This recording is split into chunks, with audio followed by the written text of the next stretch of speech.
ነብይ ሄኖክ ግርማ ሰላሌ የመተተኞችና የጠንቋይ ሀገር ነው በማለት ቸርች ውስጥ በመናገሩ በሰላሌ ነዋሪዎች ከፍተኛ የሆነ ቅሬታን አስነስተዋል። ሀገሩ የጠንቋይ ሀገር ነው። መጀመሪያ ናና ወደ ኋላ ተመለስ። መሳሪያ ምን አረጋች? አቀባበልኩባት በራሷ ላይ በራሷ እንድታጠፋ። ቤተሰብ ጌታን ተቀበሉ ትክክለኛ ትርጉሙን አግኝቷል። እንየውና ሃይላይቱን እንመለሳለን። እኔ እኮ ማርያምን ነው የምለው እኔ አሁን አረባት ወን የሚያስፋል ያህል የለብኝም። ሰላም ጤና ይስጥልን ውድ የያሪኮ ሚዲያ ቤተሰቦች እንዴት ናችሁ? እንዴት ከረማችሁ? እኛ አለን እግዚአብሔር የተመሰገነ ይሁን። ዛሬም እንግዲህ ወቅታዊና አዳዲስ በሆኑ ቪዲዮዎች መተናል። ዛሬ ቪዲዮ ነብይ ሄኖክ ግርማ ሊታሰር ነው እየተባለ ነው። በምን ምክንያት ነው ሊታሰር ያለው? እሱ ቪዲዮ እናስመለክታችሁ ይሆናል። በተጨማሪም እንግዲህ ሌላኛው ነብይ የሆነው ነብይ በድሉ በራሱ ቸርች ውስጥ እንግዲህ ሽጉጥ ተደቅኖበታል። ማን ነው ነብዩ ላይ ሽጉጥ የደቀነውን የሚለውን በዛሬው ቪዲዮ እናስመለክታችሁ ነው የሚሆነው። እንዲሁም ደግሞ ኑ ጌታን ተቀበሉ የሚለው አዲሱ የኦርቶዶክስ ዝማሬ ብዙዎችን እያነጋገረ ይገኛል። እሱንም እናስመለክታችሁ ይሆናል። በተጨማሪም እንግዲህ ታህሳስ 22 ኢትዮጵያ ላይ ያላችሁ ነጋዴዎች በሙሉ ትፈለጋላችሁ እየተባለ ነው። የቅባት ቀናችሁ የዛለት ነው የሚሆነው እያላችሁ ይገኛል። ማን ነው ይህንን ንግግር የተናገረው? በዛሬው ቪዲዮ የምናሳያችሁ ነው የሚሆነው። እናንተ ብቻ እስከ መጨረሻ ድረስ ቪዲዮቹን ተመልከቷቸው። ላይክ እና ሼር ማድረግ እንዳይረሳ። ሰብስክራይብም ያላደረጋችሁ ሰብስክራይብ በማድረግ የሚዲያችን ቤተሰቡ እንላለን። ቀጥታ ወደ መጀመሪያ ቪዲዮ። ነብይ ሄኖክ ግርማ ሰላሌ የመተተኞችና የጠንቋይ ሀገር ነው በማለት ቸርች ውስጥ በመናገሩ በሰላሌ ነዋሪዎች ከፍተኛ የሆነ ቅሬታን አስነስተዋል። አንዲት ሴት መድረክ ላይ ከየት እንደመጣች ጠይቋት ከሰላሌ ስትለው ሰላሌ የመተተኞችና የጠንቋይ ሀገር ነው በማለቱ እንግዲህ በበርካቶች ዘንድ ቅሬታን ፈጥረዋል። እንግዲህ እንዳስደመጥናችሁ ነው ነብይ ሄኖክ ግርማ እንግዲህ በአሁኑ ሰዓት ላይ የሰላሌን ሕዝብ በመናገሩ የተነሳ ብዙ ሰዎች እንግዲህ በሱ ጉዳይ የተነጋገሩ ይገኛሉ። አሁን እንግዲህ ሰላሌ የመተተኞች ሀገር ናት በማለቱ ነው እንግዲህ የሁሉ ነገር የተከሰተው። እስኪ ከሱ አንደበት ምን እንዳለ ተመልክተን እንመለስ። ከሰላሌ አገሩ የጠንቋይ ሀገር ነው፣ የመተተኛ እና ከዚህ በፊት መስክሬ ነበር። አረ ስለ አረቄ እንግዲህ እንደተመለከታችሁት ነው። በዚህ ሴትዮ ምክንያት ነው እንግዲህ ብዙዎች ዘንድ መነጋገሪያ እየሆነ የሚገኘው። ሙሉ ሰላሌ ጠንቋይ የሚበዛበት ሀገር ነው፣ የጠንቋይ ሀገር ነው ብሎ በመናገሩ ማለት ነው። አሁን እንግዲህ በአንዳንድ አዳራሾች ላይ እነዚህ ነገሮች የተለመዱ ይገኛሉ። በተለይ ደግሞ በአንዳንድ ቦታዎች በተለይም ለምሳሌ አሁን ጎጃም ሲባል ጎንደር ሲባል በቅርቡም እየሰማን ነበር። የደብተራ ሀገር የጠንቋይ ሀገሮች ናቸው እያሉ አንዳንድ ቦታዎችን በማንቃሾች ላይ የሚገኙ ሰዎች አሉ። እነዚህ ሰዎች ደግሞ በሕግ ቁጥጥር ስር መዋል አለባቸው የሚሉ ሰዎች ደግሞ በአሁኑ ሰዓት የተነሱ ይገኛሉ። በዚህ ቪዲዮ ጋርም እንግዲህ በተያያዘ የሰላሌ አካባቢ ሕግ ኮሚሽንም እንግዲህ በዚህ ግለሰብ ላይ እንግዲህ ክስ ሊመሰረት እንደሆነ ተናግሯል። ሴትዮዋንም በቁጥጥር ስር አውሎ እየመረመሯት እንደሆኑ ተናግረዋል። እስኪ እሱን ቪዲዮ ተመልክተን እንመለስ። ስለ ነብይ ሄኖክ ግርማ ተጨማሪ መረጃም ተሰምቷል። የሰሜን ሸዋ ዞን ኮሚኒኬሽን ቢሮ መግለጫም አውጥቷል። የሰሜን ሸዋ ዞን አቃቢ ሕግ መምሪያ የሰላሌን ሕዝብና ክብር የሚነኩ ንግግሮችን አድርጓል የተባሉትን ፓስተር ሄኖክ ግርማ ለሕግ ለማቅረብ እንቅስቃሴ መጀመሩን ያሳወቀ ሲሆን የፊቼ ከተማ አቃቢ ሕግና የከተማ ፖሊስ በቅንጅት በጀመሩት ምርመራ ከጉዳዩ ጋር በተያያዘ ወይዘሮ ባዩሽ አለማየሁ የተባሉ ግለሰብ ቁጥጥር ስር አውሎ ምርመራ እየተደረገባቸው መሆኑን የገለጸ ሲሆን በቀጣይም ደግሞ ነብይ ሄኖክ ግርማን በሕግ ተጠያቂ ለማድረግ እንቅስቃሴ መጀመሩንም ይፋም አድርጓል። በዚህ ጉዳይ ላይም ተጨማሪ መረጃ የሚደርሰኝም ከሆነ የማሳውቃችሁ ይሆናል። መልካም ቀን፣ መልካም ውሎ። አሁን እንግዲህ በአሁኑ ሰዓት ላይ የፊቼ ከተማ የህግ ክፍል እንግዲህ ነብይ ሄኖክ ግርማ ላይ እንግዲህ ክስ ሊመሰረትበት እንዲሁም በህግ ቁጥጥር ስር ሊያውለው እንቅስቃሴዎችን እንደጀመረ ግልጽ እያደረገ ይገኛል። አሁን እንግዲህ በሱ ዙሪያ ሌሎች የሚወጡ አዳዲስ መረጃዎች ካሉ የምናስመለክታችሁ ይሆናል። እስቲ ከዚህ በመቀጠል ደግሞ በሰሞኑ እንግዲህ ሶሻል ሚዲያው ላይ ትንሽ አነጋጋሪ የነበረ አንድ ዝማሬ ወጥቷል። ይህም ዝማሬ እንግዲህ ጌታን ተቀበሉ የሚለው የኦርቶዶክሳዊ ዝማሬ ነው። እስቲ እሱ ዝማሬ የተወሰነ አዳምጠን እንመለስ። ቤተሰብ ጌታን ተቀበሉ ትክክለኛ ትርጉሙን አግኝቷል። እንየውና ሃይላይቱን እንመለሳለን። ጻድቁን አትናቁት፣ ከክብሩ አትጣሉ፣ ውዶቹን ወዳችሁ ጌታን ተቀበሉ። እንግዲህ እንዳስደመጥናችሁ ነው። ከዚህ በላይ እንግዲህ ዝማሬውን የምናስደምጣችሁ ከሆነ ዩቲዩብ በኮፒራይት ምክንያት ቪዲዮውን ይይዝብናል። ለዛ ነው ሙሉን ያላሰማናችሁ እንጂ እንግዲህ እንዳለችው ዘማሪት ሲስተር ህይወት ተፈራ ጻድቁን አትናቁ፣ ውዶቹን ውደዱ፣ ከክብሩ አትጣሉ፣ ጌታን ተቀበሉ የሚል አዲስ ድንቅ የሆነ ዝማሬን አሰምታናለች። እንግዲህ ጌታን ተቀበሉ ምን ማለት እንደሆነ እንግዲህ ውዶቹን ጌታ ያከበራቸውን ጠልቶ ጌታን መቀበል አይቻልምና እሱ ያከበራቸውን መቀበል እንዳለብን የሚያስረዳ ጌታን እንዴት መቀበል እንዳለብንም በደንብ ግልጽ የሚያደርግ ነውና በእውነት ቃሉን ያሰማልን ብለናል። እስቲ ከዚህ በመቀጠል ደግሞ አንድ እንግዲህ የእስልምና አባቱ ነው እመቤታችን ቅድስት ድንግል ማርያምን በጣም እንግዲህ በሚገርም አገላለጽ የገለጿት አሉ። ስለሷም ያላቸውን ፍቅር በግልጽ እንግዲህ ተናግረዋል። እስቲ የሳቸውን ቪዲዮ ተከታትለን እንመለስ። እኔ እኮ ማርያምን ነው የምለው እኮ እኔ አሁን ኧረ እባክህ ወንድሜ እሷን የሚያህል የለብኝም ልንገርህ እኔ እስላም ነኝ እኮ አሁንም ሙስሊም ነዎት? አዎ እኔ እስላም ነኝ አሁን እሷ ትታየኛል ግን እሷን ግን የብቻዎት ይዘዋታል አዎ እኔማ ለምን የክፉ ቀን የናታ በዱላ ታራ በዱላ ታራና እጭድ ውስጥ እያደርኩ ክምር ስር እያደርኩ ማደሪያ አጥቼ አለ ጀምሬ አለሁ 31 ዓመት ሐምሌ 10 አለቀ። እዚሽ ግቢ ከሆነ እዚሽ ግቢ ተዚህ ግቢ ወይ ተላቀቂ። እንግዲህ እንደተመለከታችሁት ነው እጅግ በጣም የሚያስገርም ቪዲዮ ነው። በተለይ እንግዲህ እኛ ኦርቶዶክሳውያን እንኳን እናታችን እያልን አይደለም ለማያምኑባትን ሁላ እንግዲህ እመቤታችን ቅድስት ድንግል ማርያም ለተጠጓት ሁሉ እንደዚህ እንደምትራዳ እየተመለከትን እንገኛለን። እስቲ ከዚህ በመቀጠል ደግሞ በሶሻል ሚዲያው ላይ እንግዲህ እየመጡ የተለያዩ የቤተክርስቲያን ንዋየ ቅድሳት የሆኑትን ክህነት ሳይኖራቸው ወይም ደግሞ በቤተክርስቲያኗ ስልጣን ሳይኖራቸው እንግዲህ እየመጡ እየሸጡ በሚዲያው ላይ እንግዲህ ለራሳቸውን ገቢውን ለቤተክርስቲያን ገቢ የሚያውሉ አንዳንድ ግለሰቦች አሉ። ለነሱ አንድ ቪዲዮ ተከታትለን እንመለስ። አንተ ካህን ከሆንክ እኔ ተሳስቻለሁ። አንተ ግን ዲያቆን ከሆንክ አንተ ተሳስተሃል። እስኪ የአቡነ ሐራ ድንግልን ወዳጅ ሰምተነው እርማት እንሰጥበታለን። ቅባ ቅዱስ ይንፈርጓስ ቅባ ቅዱስ ከካንሰር ከኤችአይቪ ከአስም ከነርቭ ከእጢ የሚፈውሰውን ቅባ ቅዱስ ለመውሰድ የሚገኘው ወለቴ ዲያስፖራ ሰፈር ሰማዕቱ ቅዱስ ጊዮርጊስ ጸበልና ቅዱስ ሚካኤል ሰማዕቱ አርሴማ አቡነ ዘራብሩክ አዲስ የፈለቀው ጸበል ነው። ዓለም ጉድ እያስባለ ነው። ለዓለም ይታወቃይቶ እስኪንን ብላችሁ እግዚአብሔር እናመስግን። እሺ በጣም ጥሩ። ይሄንን ቪዲዮ ለራሱ እንዲደርሰው ስለምፈልግ ሼር፣ ኮፒ ሊንክ እያደረጋችሁ እንዲሁም ሪፖስት እያደረጋችሁ ለሱ አድርሱልኝ። ወንድም ዓለም እንደምን አለ? እግዚአብሔር ይመስገን እኔ በእግዚአብሔር ቸርነት ደህና ነኝ። አንተ ካህን ከሆንክ እኔ ተሳስቻለሁ። አንተ ግን ዲያቆን ከሆንክ አንተ ተሳስተሃል። እኔ እስከማውቀው ድረስ የተለያዩ መጻሕፍትን ተመልክቻለሁኝ። የተለያዩ ሊቃውንት የሰጡትን ማብራሪያም ተመልክቻለሁኝ። ኢቭን አባ ገብረ ኪዳን የሰጡትን ማብራሪያ ጨምሮ ተመልክቻለሁኝ። ዲያቆን ቅባ ቅዱስ መንካት አይችልም። ይሄ የታመነ ምእመን ቅባ ቅዱስ መንካት መቀባት አይችልም። አንተ ካህን ከሆንክ ይዘኸው እያስተዋወክ ነው። ካህን ከሆንክ መብት ነው።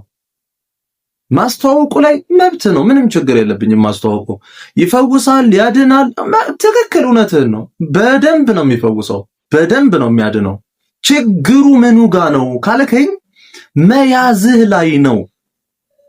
መያዝህ ከጎን ካህን አሉ፣ እሳቸው ይዘውት ማስተዋወቅ ትችላለህ። መታችሁ ተቀቡ ማለት ትችላለህ። ይፈውሳል፣ መታችሁ ተቀቡ፣ እዚህ ቦታ ታገኙታላችሁ። መብትህ ነው፣ እንደዚህ ማለት ትችላለህ። ግን በእጅ መያዝ አትችልም። ካህኑ እያሉ ለካህኑ ብትሰጣቸው ምን ችግር አለበት? እሳቸው ይዘውት አስተዋውቀው።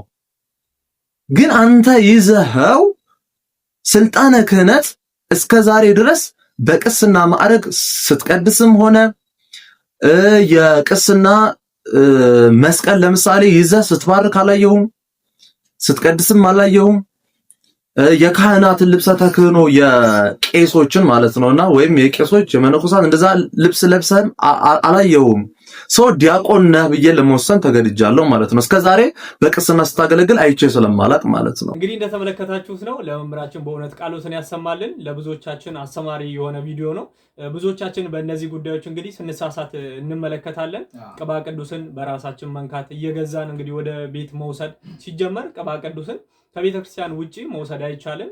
ካህናት ናቸው ሊቀቡንና አገልግሎቱ ላይ ሊሳተፉበት የሚችሉት እንጂ እኛ በግላችን ወስደን መቀባትም ሆነ ሌሎች ነገሮችን ማድረግ አንችልም። እንግዲህ እና አባ ገብረ ኪዳንም ሌሎች መምህራንም ብዙዎች በዚህ ጉዳይ ላይ ተናግረዋልና በእውነት አስተማሪ ቪዲዮ ነው። እንግዲህ በልምድ ነው ብዙ ጊዜ አይደለ? በተለያዩ ደግሞ ገዳማት አድባራት ላይ ስንሄድ እነዚህ ነገሮች እየሸጡ ለገቢ ለቤተክርስቲያን ገቢ ማዋል እየተለመደ መጥቷል። አሁን ሰዓት ላይ ይህ ነገር ግን ከቤተክርስቲያን አስተምሮ አንጻር ልክ እንዳልሆነ መምህራችንም ከዚህ በፊት እንግዲህ ትላልቅ አባቶችም ከቤተክርስቲያን ውጪ ቅባ ቅዱስን መጠቀም እንደማይቻል እንዲሁም ደግሞ ምእመን በእጁ ይዞ ለራሱ መቀባት እንደማይችል በግልጽ አስተምረዋል። ለእኛም እንግዲህ ከወንድማችን በዘለለ ለእኛም ትምህርት ይሆናል ብለን ነው ይህን ቪዲዮ ያመጣ ነው።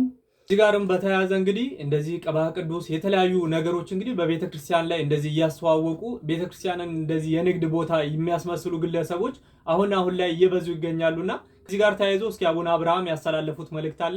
የእሳቸውን ቪዲዮ ተመልክተን እንመለስ። አሁን ገበያው ቤተክርስቲያኒቱ ላይ እየደራ ነው፣ ከፍም እያለ ነው። እንደውም ፐርሰንት አለበት። እነ ሊቀ ሊቃውንትን እዚህ የጠየቅኩኝ ዛሬ እየጠራን ነው እንደዚህ ሲሉኝ ፐርሰንት በሚለው ህጋችሁ ነው ወይስ የዕለት ምግብ ማደሪያ በመክፈል? ይሄ ነው ጥያቄ። የዕለት ምግብ ቤት ለእንግዳ ተብሎ ይመገባል፣ ትራንስፖርት ይከፈላል። እንዲያም ሲል እንደው ለኪስም መባል ይኖርበታል። ግድ የለም ግን በፐርሰንት 40%፣ 50%፣ 60% የሚል በጆሮ የሽው የሚል ነገር አለና እንደዚያ ከሆነ እንዳትሞክሩት።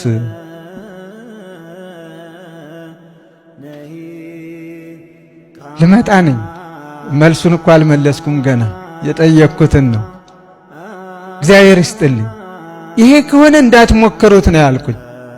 የሰጡኝ መልስ ሊቀ ሊቃውንት ይሄንን ነው። እነሱ ራሳቸው ፐርሰንት ሌላ ምናምን የሚፈልግ ካለ እኛን እንዳትጠሩ ነው ያሉን፣ አንገኝም ነው ያሉ ሲሉኝ፣ እነዚህ የእግዚአብሔር ሰዎች ናቸው።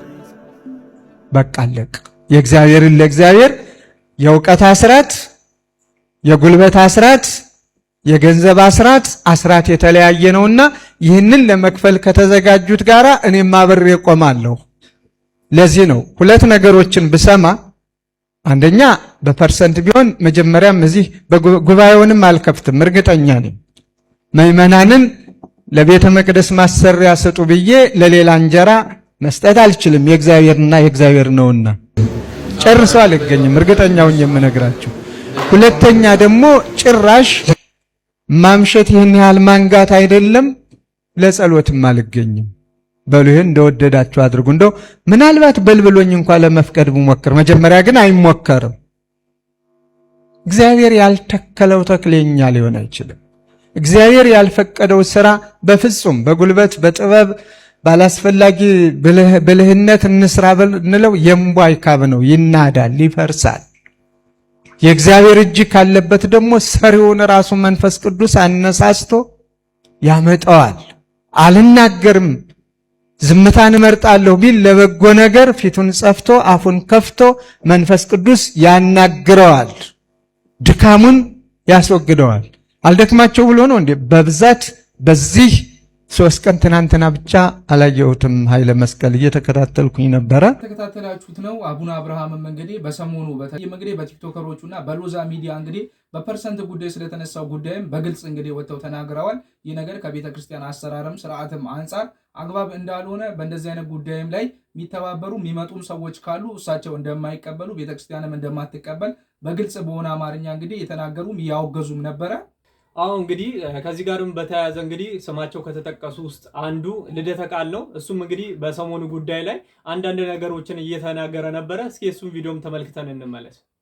በተወሰነ መልኩ ቤተክርስቲያን ሄደናል፣ ተሳልመናል፣ ተጠግተናል ምናምን ያላችሁ ሰዎች ካላችሁ ግን ማንኛውም ሰው በየትኛውም ነገር ውስጥ ሆኖ ሲገኝ የምትጠይቁበት መንገድ ራሱን የቻለ ስነ ምግባር የተሞላበት መሆን አለ። ከሳሾች ከሆናችሁ ከሳሾች እንዴት ተሳዳቢ ይሆናል? ሰው እንዴት በስድብ ሰውን ይጠይቃል? ዘራፊ፣ ሌባ ምናምን እየተባለ እንዴት ሰው ይጠየቃል? እኛ ጥያቄ አለን በዚህ ዙሪያ ላይ እና ይሄ ጥያቄ ይሄ ነገራችሁ እንደዚህ ተሆኗል እየተባለ ነው። ስለዚህ ለዚህ ነገር መልስ ምንድነው ተብሎ ሰው ይጠየቃል እንጂ ባላወቃችሁት ነገር ባላያችሁት ነገር በአንድ በኩል ብቻ በተናፈሰ ነገር ሰምታችሁ ሰውን ያልተገባ ስም የምትሰጡ ሰዎች ለእናንተ እኔ ምንም የምናገረው ነገር የለኝም። እኔ ግን መናገር አይቀርም። እኔ ልክ ተናግራችሁ ልክ ሲወጣላችሁ ለተናገራችሁት ለእያንዳንዱ በዩቲዩብም ስሜ በተነሳባቸው በእያንዳንዳቸው ነገር ለነዛ ሁሉ ዝም ብሎ ወሬ ነገር ሳይሆን ለመሰላችሁ ነገር መልስ ሰጥበታል። ከዛ እኔ መልስ ከሰጠውም በኋላ ትክክል ይሁን አይሁን እንግዲህ የሚሰማው ሰው ይፈርዳል። እንግዲህ እንደተመለከታችሁት ነው ልደተ ቃል እየተናገረ የሚገኘው ከመሳደብና ከተለያዩ ትችቶች ይልቅ መታችሁ ብትጠይቁ አግባብነት ባለው መልኩ እያለ ነበረ። ምናልባት እዚህ ጋር እኛ ማጥራት የምንፈልገው ነገር እንደ ኢያሪኮ ሚዲያ ወደ ኋላም ሄዶ ቪዲዮቹን መመልከት ይቻላል። ነገሮችን የተሰሩ ቪዲዮዎች አሁንም ድረስ ዩቲዩብ ላይ አሉ። ነገሮችን አጥሩ ነበር እያልን የነበረው እየተጠየቃችሁ ነው። ቤተክርስቲያን አገልጋዮች ነን ብላችሁ ብዙዎችን እያሰማራችሁ ነበረ። ስለዚህ ስማችሁን አጥሩ ነበረ እያልን የነበረው። በዛም እንግዲህ በተለይ እንግዲህ እነ ፈለጋ አትናቴዎስ ጭራሽ ምላሽ አንሰጥም እያሉ ነበረ። ልደተ ቃልም መጥቶ እንግዲህ ነገሮችን ካሁን በኋላ አጠራለሁ እያለ ይገኛል።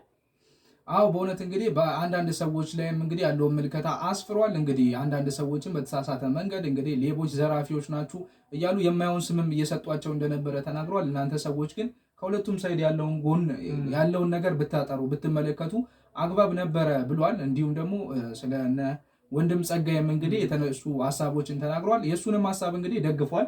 በጣም ትክክለኛ ነው። እኔም እሱ ላይቭ እያለ ገብቼ ነበርና አብዛኞቹ ኮሜንቶች ስድብ ነበሩ። ሌባ፣ የወሰድከውን መልስ፣ 100 ሺህ ብሩን አይነት ነገሮች ነበሩና ምናልባት በዚህ አይነት ነገሮች ላይ የምትገኙ ሰዎችም ከእንደዚህ አይነት ነገር ብትወጡና አግባብ ባለው መልኩ ብትጠይቁ እንላለን። እንግዲህ እሱም አግባብ ባለው መልኩ ለጠየቁት ሰዎች ምላሾችን እንደሚሰጥ በቅርቡም እንግዲህ ወጥቶ ስላለው ነገር ክሊር ማውራት ባለብኝ ሰዓት አወራለሁ። ግን እዚህ ጋር እኔ ማለት ባይቆይ፣ ምክንያቱም ነገሮችን የሰው አስተሳሰብ የተዛባ ከመሆኑ በፊት ቶሎ መግለጫ ቢሰጥና ነገሮችን ቢያጣራ ባይቆይ ጥሩ ነኝ ባይ ነኝ። ምክንያቱም በቆየ ቁጥር ወደ እሱ ነገሮች እሱ ላይ የመፍረዱ ነገር በዛው ልክ ከፍ እያለ የሚሄድ ይመስለኛል። እስቲ ከዚህ በመቀጠል ደግሞ በትናንትናው ቪዲዮ እንግዲህ የፈለጋ አትናቴዎስን ምላሽ አሰምተናችሁ ነበረ። በተለይም ለአቡነ ይስሐቅ እንግዲህ በሚያሰሩት የአብነት ትምህርት ቤት ላይ እስከ 200 ሺህ ብር ድጋፍ እንዳደረገ 40 ያክል አልባሳት፣ መቋሚያ፣ ጽናጽል ይዞ እንደሄደ እንግዲህ በግልጽ ተናግሮ ነበር። ስለዛም ጉዳይ እንግዲህ በሀገረ ስብከቱ ላይ ወይም ደግሞ የአብነት ትምህርት ቤቱን እያገለገሉ የሚገኙ አንድ አባት መጥተው እንግዲህ ስላለው ነገር በግልጽ ወጥተው ተናግረዋል። እስቲ የሳቸውን ቪዲዮ አድምጠን እንመለስ። ፈለጋ አትናቴዎስ ጋር በተያያዘ በ3 በ4 ቀናት ውስጥ አንዳንድ መረጃዎች በማህበራዊ ሚዲያ ሲዘዋወር ነበረ። ይሄንንም ኦርቶዶክሳውያን ወንድሞች እህቶች እንደዚህ አይነት መልእክቶች እየተላለፉ ነው በማለት በውስጥ መስመር ልከውልን ነው ያየነውና በዋናነት ከአብነት ትምህርት ቤት ጋር በተያያዘና በአንዳንድ ጉዳዮች ማብራሪያ በመስጠት እንደነበረ ያው እየሰጠ እንዳለ የብፁዕ አባታችን የአቡነ ይስሐቅን ፎቶ ጭምር በሚዲያ ላይ በመለጠፍ ምላሽ እየሰጠ ያለበት ሁኔታ አለ። ከዚህ ተግባር እንድቆጠብ በቅድሚያ እጠይቃለሁ። ስናገር ነበረ ለአብነት ትምህርት ቤቱ መቋሚያ፣ ጸናጽል፣ ብርድ ልብስ፣ ጥንድ ድርብ እንደዚህ አይነት ነገሮችን በትልቅ መኪና ጭኜ ይዤ ነው የሄድኩት ብሎ ሲያወራ ነበረ። የመጣው መቋሚያ፣ የመጣው ጸናጽል፣ ብርድ ልብስ አለ፣ ግን ጥንድ ድርብ የለም። ጥንድ ድርብ ማለት አንዱ በራሱ ውድ ነው። ገዝቶ ያመጣው ኩታ አይነት ትንሽ የፎጣ ነገር ተማሪዎች ትከሻቸው ላይ ጣል የሚያደርጉትን ነገር ነው ገዝቶ ያመጣው። ይሄንንም ደግሞ ለመግዛት መጀመሪያ ምን ያስፈልጋል ለአብነት ትምህርት ቤት በማለት ደውሎ የጠየቀው እኔን ነው።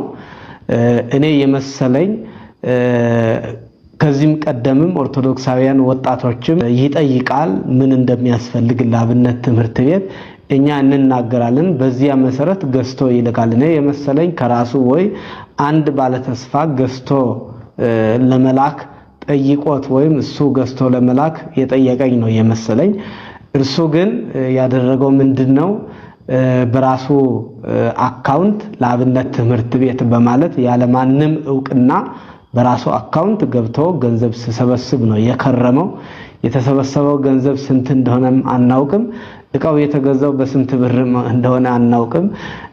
በራሱ አካውንት ደግሞ ለአብነት ትምህርት ቤት ገንዘብ አሰባስቦ እንደዚህ አይነት ነገሮችን ገዝቶ እንዲያመጣ መመሪያ የሰጠው ፈቃድ የሰጠው አካል የለም። እንግዲህ እንደተመለከታችሁት ነው።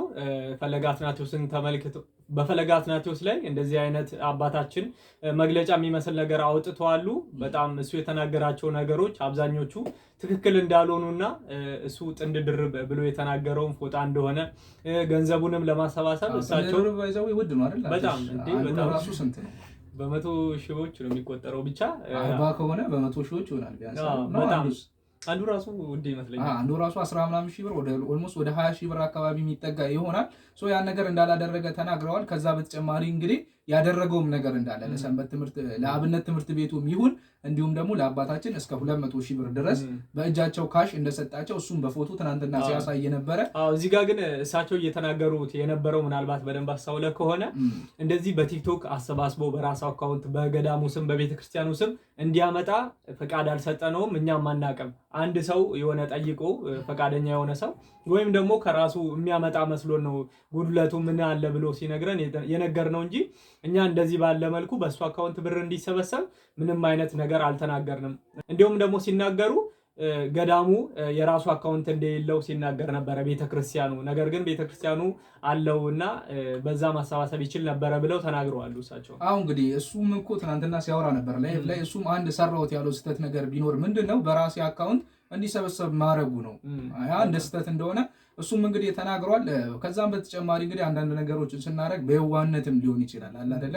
ይሄን ያክል በሌላ መልኩ ሳስበው በዛን ሰዓት ያን ነገር አድርጎት ሊሆን ይችላል። በጣም ያን ነገር እንግዲህ በየዋህነት ሲያደርግ ደግሞ እንደዚህ አይነት ችግሮች ሊፈጠሩ እንደሚችሉ አስቀድሞ መገመትም ነበረበት። የተለያዩ ማስረጃዎችንም መያዝ ነበረበት። በአሁኑ ሰዓት ደግሞ እሳቸው እንደዚህ አይነት መግለጫ አውጥተዋል።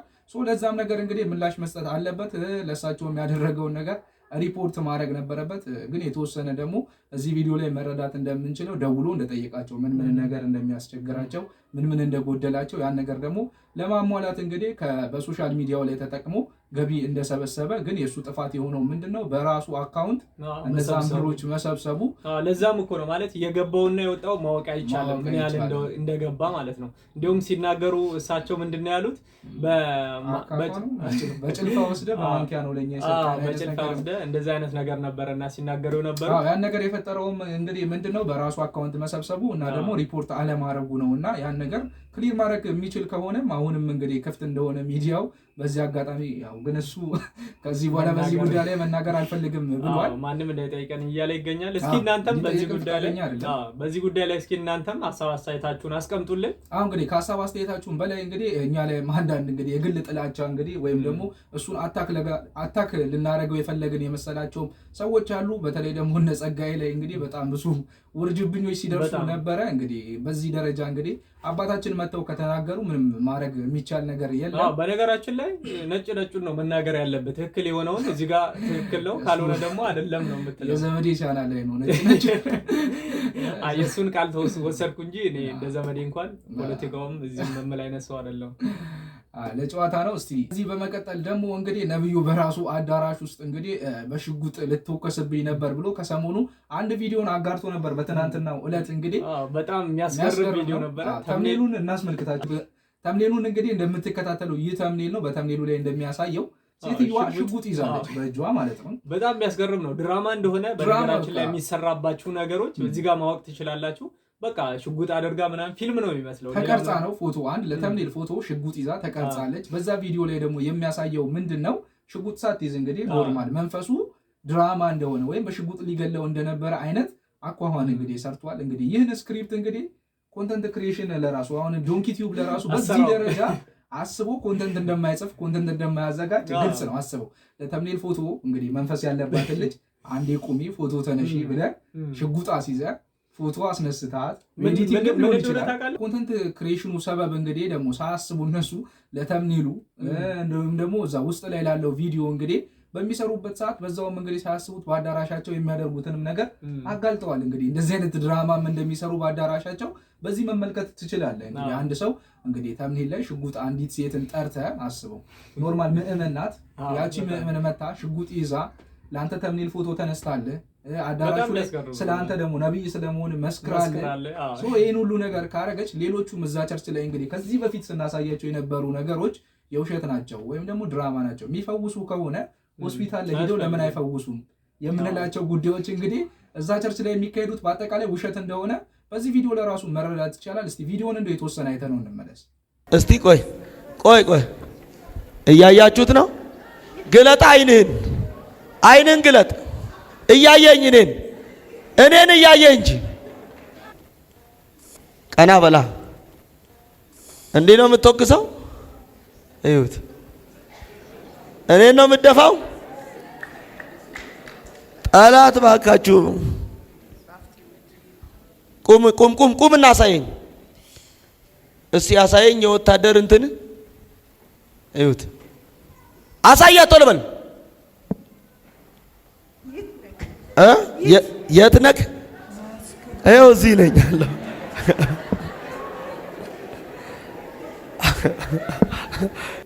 እዩት።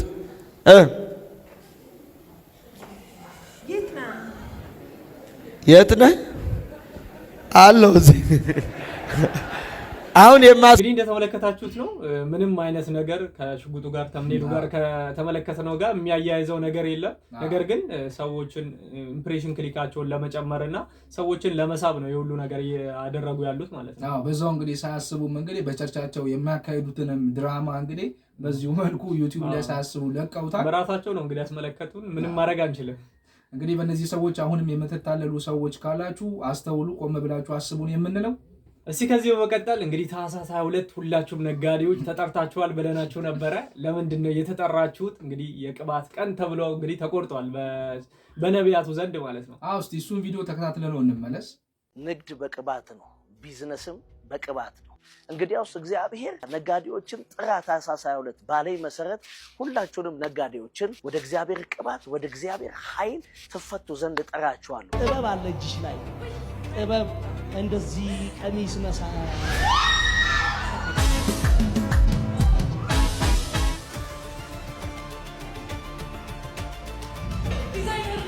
ፋሽን ዲዛይነር ነሽ።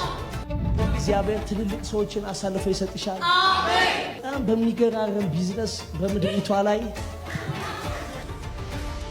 የምድሪቷ ተራራ ላይ እንድትቆም ላይት የሚል ሱፋን ሴፍ ላይ የኔ ድርጅት ነው።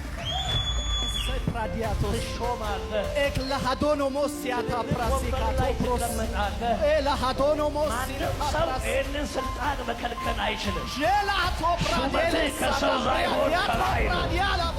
ሹመት በሰው ሐሳብ ሳይሆን በቀላት ነው፣ በእግዚአብሔር ሐሳብ ነው። ቅባት ማለት ምን ማለት ነው? ቅባት ማለት እግዚአብሔር አብሮነት ነው። እንግዲያውስ እግዚአብሔር ድምጽ ሰጥቶናል። ኢትዮጵያ ላይ ያሉ ነጋዴዎችን ሁሉ ወደ ትንሣኤ ቤት ይጠራል። ታህሳስ 22 ሮብ ቀን በጣም ጥቂት ቀናቶች ነው የቀሩን። እግዚአብሔር በእነዚህ ቀናቶች ላይ የተለያዩ አይነት ቢዝነስ ውስጥ በተለያዩ አይነት ስራ ውስጥ ያሉ ሰዎችን ሊቀባ በቅባት ሊያስነሳ ነው። ይህ ታህሳስ 22 ሮብ ከጠዋቱ 3 ሰዓት ጀምሮ የምናደርገው የነጋዴዎች የጸሎት ፕሮግራም ትንቢታዊ አዋጃችን እንዲህ ይላል። በእግዚአብሔር ቅባት ነጋዴዎችን ማስነሳት። ታህሳስ 22 በእግዚአብሔር ቅባት የከሰሩ ነጋዴዎች ይነሳሉ። ታህሳስ 22 ነገር የተቆላለፈባቸው ብዙ መንገድ የተዘጋባቸው ነጋዴዎች ይነሳሉ። የእግዚአብሔር ቅባት ያስነሳል። የእግዚአብሔር ቅባት ፍሬያማ ያደርጋል። በጣም በምድራችን ላይ ብዙ ክርስቲያኖች ቢዝነሳቸው በረከታቸው አቢዩዝ የተደረገው የተመታው የመጀመሪያው በእባቡ ነው። ነጋዴዎችን ከዚህ መንፈስ ነፃ የማውጣት ኮንፈረንስ ታህሳስ 22 ከጠዋቱ 3 ሰዓት ጀምሮ ሮብ ቀን በጉርድ ሾላ አዲስ አበባ ተዘጋጅቷል። የተመለከታችሁት ነው። ብዙ ጊዜ የብልጽግና ወንጌል እያልን እናመጣላችሁ ነበረ። እንደዚህ አይነቶቹን ነው እንግዲህ በቅባት እንግዲህ ከፍ ትላላችሁ፣ ንግዳችሁ የተሳካ ይሆናል። በነገራችን ላይ ቅባት ስለተቀባችሁ የሚስተካከል ንግድ የለም። በቃ ወንጌላችሁ ሁሉ የእግዚአብሔር ቅባት እያለ ነው። የእግዚአብሔር ቅባት እንደዛ ብሎ ነገር የለም። ከየት የመጣ አንድ ሰው ታስታውሳለህ? አንዱ ፓስተር እንግዲህ አንድ ጓደኛው ቸርች ይቀርበትና ለምንድን ነው ቸርች መምጣት የቀረው ብሎ ይጠይቀዋል ፓስተሩና ለፓስተሩ ምን አለው? እኔ እዛ ቸርች እንግዲህ 4 ዓመት ሙሉ ሂጃለሁ አለ። 4 ዓመት ሙሉ ትሻገራላችሁ ነው ስብከቱ። ወንዝ ዳር ነው እንደቆም ነው እኛ 4 ዓመት ሙሉ ትሻገራላችሁ ይላል የሰውዬ። ደግሞ አልተሻገሩም። መሻገር ዘመን ነው፣ የመሻገር ወቅት ነው፣ የመሻገር ወር ነው፣ የመሻገር ቀን ነው። እያሳነሱ በደቂቃው ላይ ይናገራሉ። ግን ወዴት እንደሚያሻግሩን ራሱ ግራ ይገባናልና በቃ የቅባት አሁን ደግሞ እቺ ቅባቷ ደግሞ አዲስ የባቡ መንፈስ ደግሞ በጣም እንግዲህ ባይዘው በአንዳንድ ቦታዎች ላይ ኢትዮጵያ ላይ ነው ከባዕድ አምልኮ ጋር ባብ ምናምን የሚያዘው እንጂ ቻይና ባብ ምግብ እንደሆነ በጣም ብዙ ሰዎች ሲከራከሩ ቻይና የወንጌል አይሰራም ማለት ነው። ምግብ ያስባል የባብ መንፈስ ስትለው እንዴ ፉድ ነው ሲል የሱ በጣም ውዱን ምግብ አንስተ የሱ መንፈስ ካልከው እየተመታ ይሆን በዛው ነው ተቶል የሚሄደው። ለማንኛውም ግን በእንደነዚህ አይነት ሰዎች የምትሸወዱ ሰዎች በእውነት በጣም ማስዋሉን ይስጣችሁ ነው የምንለው። እንግዲህ የዛሬው ቪዲዮአችንን በዚህ ላይ የምንጨርስ ነው የሚሆነው። ሐሳብ አስተያየታችሁን በተለመደና በጨዋነት እንግዲህ በኮሜንት መስጫው በኩል አስፍሩልን ነው የምንለው። ይህን ቪዲዮ እስከ መጨረሻ ድረስ ተመልክታችሁ እንግዲህ ላይክ ያላደረጋችሁ ላይክ እንድታደርጉ እናሳስባለን። ሰብስክራይብም ያላደረጋችሁ ያሪኮ ሚዲያን ሰብስክራይብ በማድረግ ቤተሰቡን እንላለን። ቀጣይ በሌሎች አስተማሪና ወቅታዊ በሆኑ ቪዲዮዎች እስከምንገናኝ ድረስ ቻናል ሰንብት።